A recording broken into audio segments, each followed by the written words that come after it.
Lake George Battlefield Moments, a production of Lake George Battlefield Park Alliance, preserving our area's incredible history. Here's the president of Lake George Battlefield Park Alliance, John Denuzzo. Welcome to Lake George Battlefield Moments. Our guest is Sam Huntington, site manager of the Crown Point State Historic Site. Welcome back, Sam. Great. Thanks for having me back.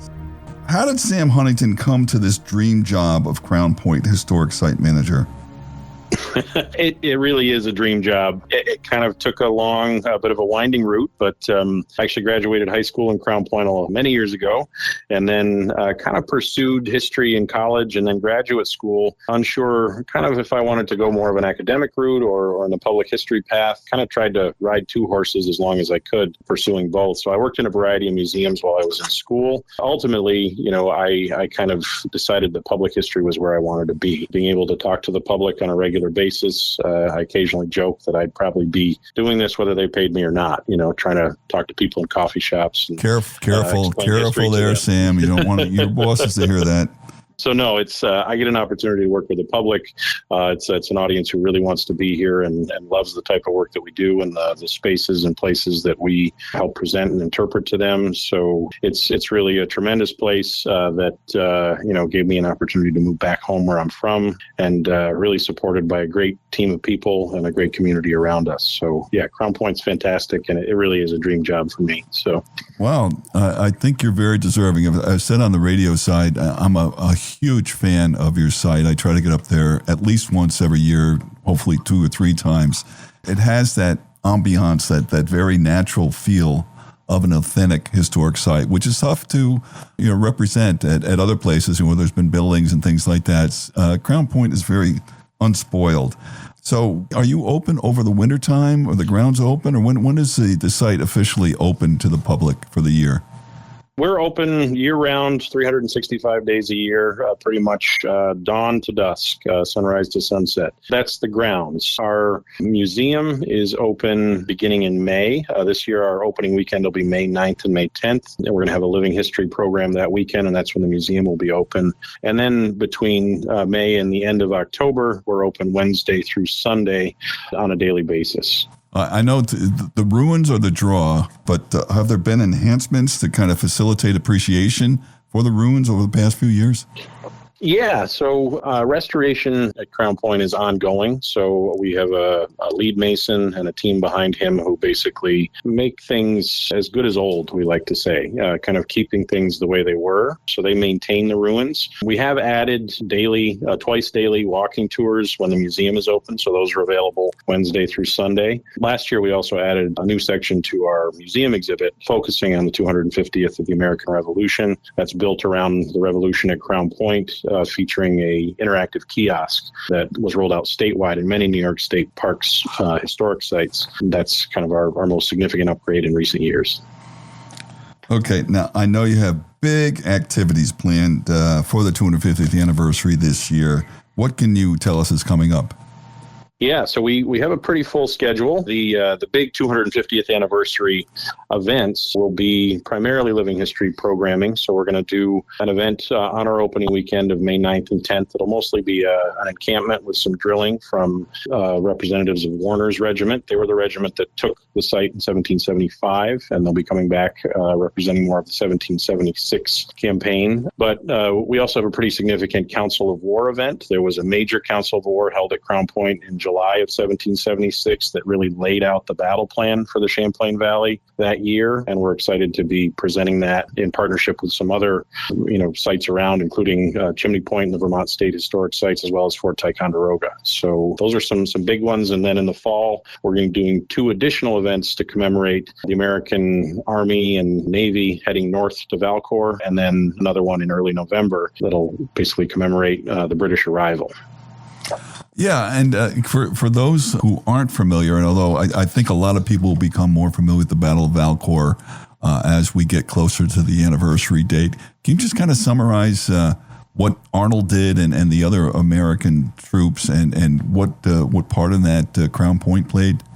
The events that culminated in the Battle of Valcour Island really, began in some ways at the Crown Point Council of War in July of 1776, where the American Army decided to dig in at Mount Independence in Vermont and on the Ticonderoga Peninsula, but also they wanted to build a fleet on Lake Champlain to help control the lake. That's what they did that summer, and it was that fleet that Benedict Arnold led basically to confront the British as they were coming down the lake to invade the Champlain Valley in the fall of 1776. Arnold's success was really, even though he lost a number of his ships and really didn't win the engagement, he managed to sneak away, and the battle is generally considered to have delayed the British advance enough so that by the time they got to Crown Point in early November of 1776, they decided it was too late in the year to launch a full-fledged campaign and retreated back to Canada. So that was essentially the plan they laid out at the Crown Point Council of War, and because of Valcour and executing that plan, it sort of worked in 1776 for the revolutionaries.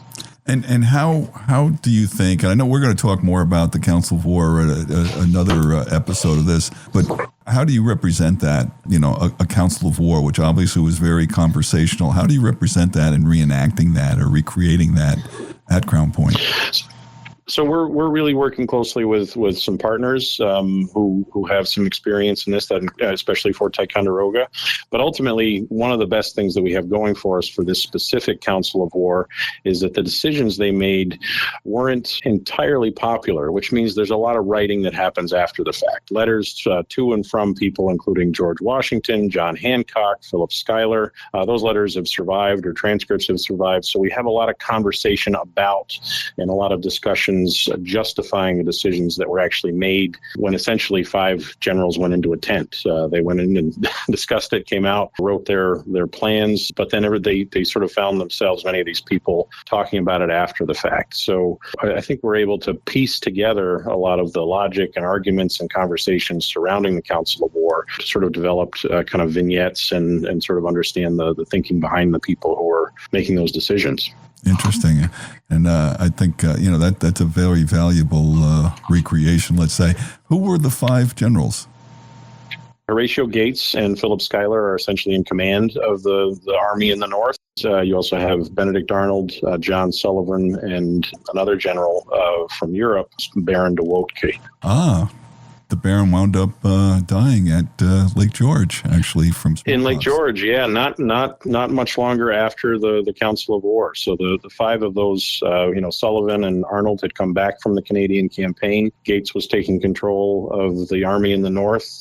Officially, he had the role of leading the army in Canada, and then it was no longer in Canada when they withdrew down the lake, which was sort of Philip Schuyler's territory. But the 2 of them collaborated and worked together, and the Council of War was one of the first times these 5 generals leading essentially the same army were all in the same place to sort of plan the strategy after the failed invasion of Canada and their withdrawal back down to Crown Point.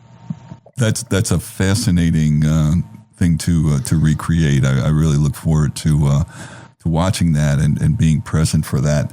You mentioned Chimney Point, and there's some natural, I think, connections that your site has with Chimney Point, Fort Ty, Mount Independence, and others, and hovering along Lake Champlain there. Do you do much with those other sites on a regular basis?